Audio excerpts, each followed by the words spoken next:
Dear students, this is Praveen Kumar Agarwal from Management Department. Welcomes you in my today's lecture of Principles of Economics. In today's lecture, we will discuss upon some more questions or numericals on break-even analysis. और इसी sequence में मैं एक next numerical आपसे break even analysis के reference में discuss करूंगा. The numerical is Bansi company manufactures a single product having a marginal cost of rupees 1.5 per unit. Fixed cost is rupees 30,000 per annum. The market is such that up to 40,000 units can be sold at a price of rupees 3 per units, but any additional sale must be made at rupees 2 per unit. Company has a planned profit of rupees 50,000. How many units must be made and sold? तो पहले हम ये देखते हैं कि question के solve करने के रेफरेंस में हमें क्या क्या इन्फॉर्मेशन दे रखी है और हमें किन पर्टिकुलर वैल्यूज़ को कैलकुलेट करना है. तो यहाँ क्वेश्चन में आपको इन्फॉर्मेशन दे रखी है कि कंपनी एक सिंगल प्रोडक्ट को मैन्युफैक्चर करती है जिसकी जो मार्जिनल कॉस्ट है या जो एवरेज वेरिएबल कॉस्ट है वो रुपीज़ 1.5 पर यूनिट के बराबर है. ठीक है, उसकी फिक्स कॉस्ट है 30,000 रुपये. और अगर ये कंपनी 40,000 यूनिट को सेल करती है तो इसे 3 रुपये पर यूनिट पर सेल करना होगा. इसे तो 40,000 यूनिट्स को सेल कर देगी. लेकिन अगर इसके अलावा वो यूनिट्स को सेल करती है तो उसको रुपीज़ 2 पर यूनिट पर सेल करना होगा. कंपनी का प्लान प्रॉफिट है 50,000 रुपये का. तो हमें ये बताना है कि उसको कितनी यूनिट्स को प्रोड्यूस करना होगा और सेल करना होगा. ये है हमारा क्वेश्चन. तो हमारे पास पहली इन्फॉर्मेशन है जो कंपनी की एवरेज वेरिएबल कॉस्ट है वो आपको दे रखी है रुपीज़ 1.5 पर यूनिट. और जो कंपनी की फिक्स्ड कॉस्ट है वो दे रखी है आपको रुपीज़ 30,000. और जो कंपनी का प्लान्ड प्रॉफिट है that is given you equal to rupees 50,000. 50,000 रुपये उसका प्लान्ड प्रॉफिट है. इसका मतलब कितना कंट्रीब्यूशन डिजायर्ड है पहले तो हम ये देखते हैं. The contribution desired it is equal to 30,000 तो वो इसकी कॉस्ट फिक्स कॉस्ट और 50,000 हो गया इसका प्लान प्रॉफिट. तो इसकी जो टोटल कंट्रीब्यूशन डिजायर्ड है उसकी वैल्यू हो गई रुपीज़ 80,000 के बराबर. यानी कि इसको रुपीज़ 80,000 कवर करनी है. अब इस रुपीज़ 80,000 को कवर करने के लिए वो कितनी यूनिट्स को प्रोड्यूस करेगा और कितनी यूनिट्स को सेल करेगा हमें ये डिटरमाइन करना है. ठीक है, अब बात करते हैं हम कंट्रीब्यूशन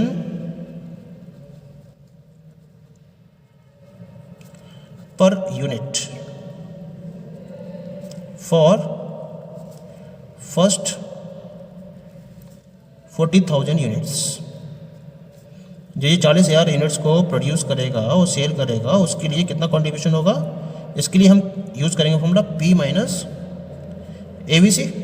प्राइस कितना है इस केस में. इसका प्राइस है इसका रुपीज़ 3 माइनस जो एवरेज वेरिएबल कॉस्ट है वो दे रखी है आपको रुपीज़ 1.5. तो इसका जो कंट्रीब्यूशन पर यूनिट आया वो आया रुपीज़ 1.5 पर यूनिट. इस पर्टिकुलर प्राइस पर कितनी यूनिट सेल कर रहा है 40,000. तो जो टोटल कंट्रीब्यूशन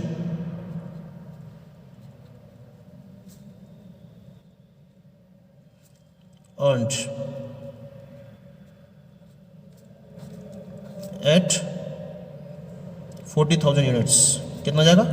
हम 1.5 को मल्टीप्लाई कर देंगे कितने से 40,000 से, क्योंकि एक यूनिट पर कंट्रीब्यूशन एक यूनिट पर कितना कंट्रीब्यूशन मिला है इसको 1.5 रुपये का. और टोटल कितनी यूनिट सेल कर रहा है ये 40,000 की. तो कितना कंट्रीब्यूशन अर्न कर लेगा ये 15 × 60 यानी कि 60,000. तो 60,000 तो इसने यहाँ से अर्न कर लिया. ठीक है, डिजायर्ड कंट्रीब्यूशन कितना है उसका 80,000 का. तो कितना कंट्रीब्यूशन बचा इसका 9. रिमेनिंग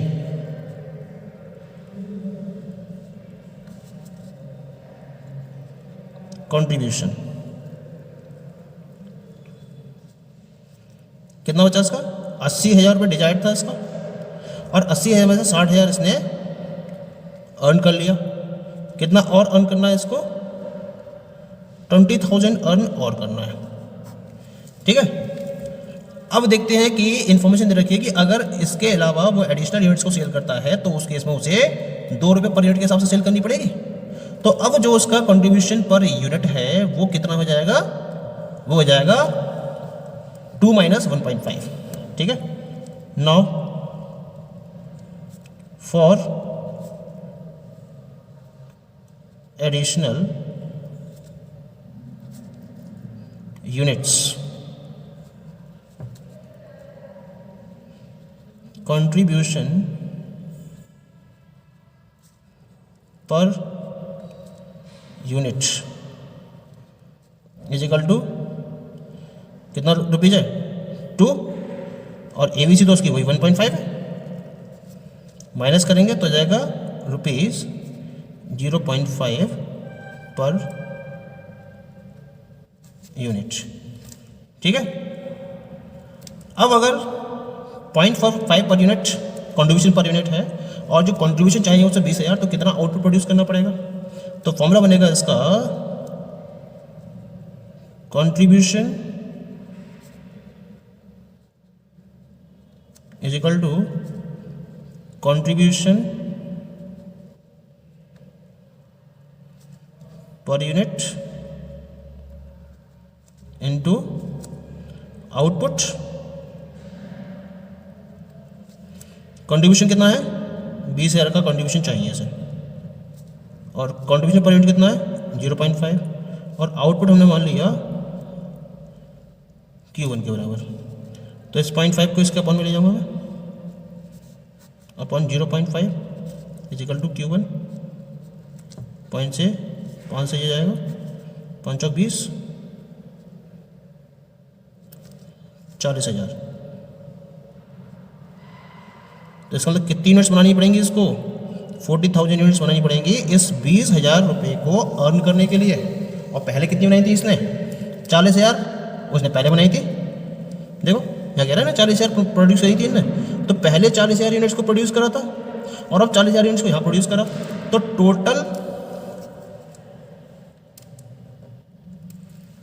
जो टोटल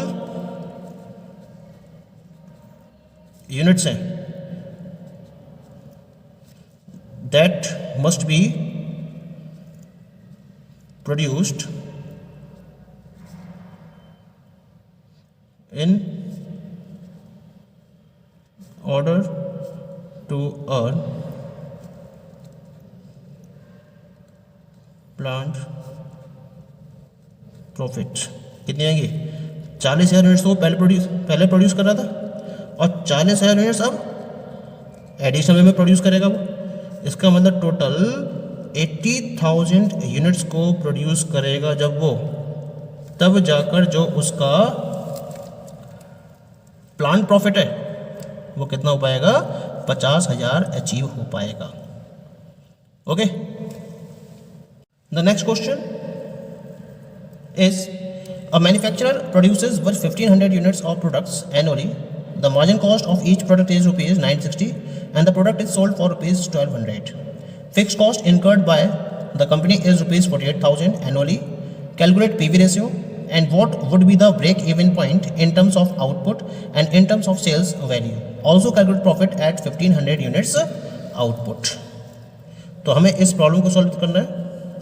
क्या प्रॉब्लम दे रखी है हमें ना, कि जो कंपनी का मार्जिन प्रॉफिट है यानी कि ABC है, that is given you rupees 960 per unit, और उसके रिगार्डिंग आपको इसका प्राइस दे रखा है, सेल प्राइस वो दे रखा है रुपीज़ 1200 पर यूनिट। ठीक है। जो फिक्स कॉस्ट है that is given you equal to rupees 48,000। ठीक है। अब हमें निकालना है इसका पीवी रेशियो। तो पहले हम बात करते हैं पीवी रेशियो की। पीवी रेशियो क्या फॉर्मूला होता है इसका, कंट्रीब्यूशन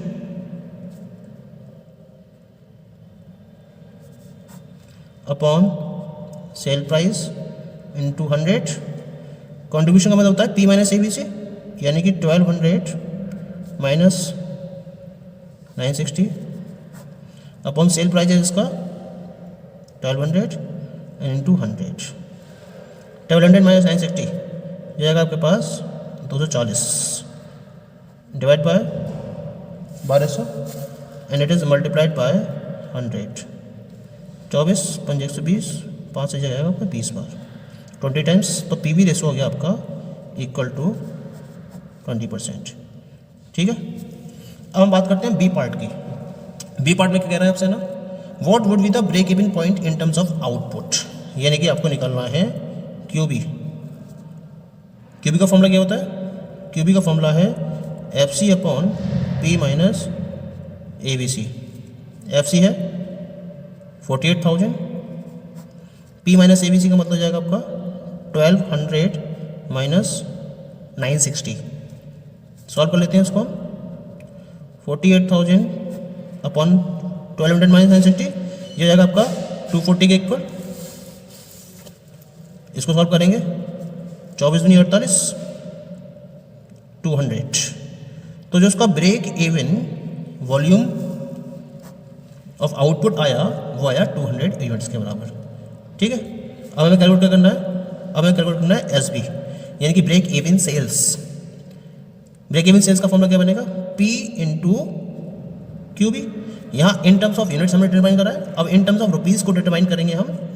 तो P का मतलब है आपके पास दे रखा है 1200 रुपये पर यूनिट और क्यू बी आपने निकाला है 24,000 रुपीज़। ये आएगा इसका ब्रेक इवन सेल्स। ठीक है, जो ब्रेक इवन आउटपुट आया आपका वो आया 200 यूनिट्स और जो ब्रेक इवन सेल्स निकल कर आई आपकी वो आई 24,000 के बराबर। ठीक है, अब हमें क्या डिटरमाइन करना है? हमें प्रॉफिट को डिटरमाइन करना है एट 1500 यूनिट्स आउटपुट, यानी कि फर्म अगर 1500 यूनिट्स आउटपुट को प्रोड्यूस करती है तो उसका प्रॉफिट कितना होगा। ठीक है, तो यहाँ निकालते हैं हम प्रॉफिट एट 1500। अच्छा, इसका जो break even volume of output निकल कर आया वो 200 यूनिट आया। इसका मतलब जो 200 तक प्रॉफिट होगा वो होगा 0, क्योंकि 200 पर क्या है? रेवेन्यू और सेल्स दोनों इक्वल है, प्रॉफिट 0 होगा। तो इसका मतलब जो एक्स्ट्रा 1300 यूनिट इसके द्वारा सेल की जाएंगी उस पर ये प्रॉफिट को अर्न करेगी।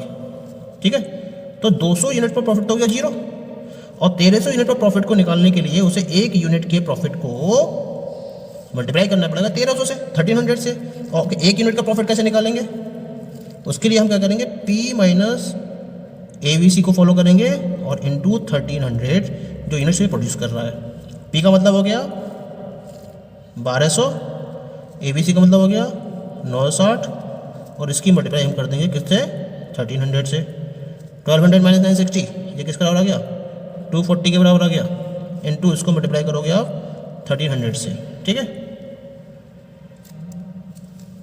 तो ये वैल्यू आ जाएगी आपके पास 1 2 3 0 3 चौका 52 का 2 5 3 26 और 5 31 3,12,000 ये आ गया profit of the firm when the firm is producing 1500 units. तो कितना इसका प्रॉफिट आ गया? 3,12,000 का। This is the answer of the question. So it is clear to you? Thank you.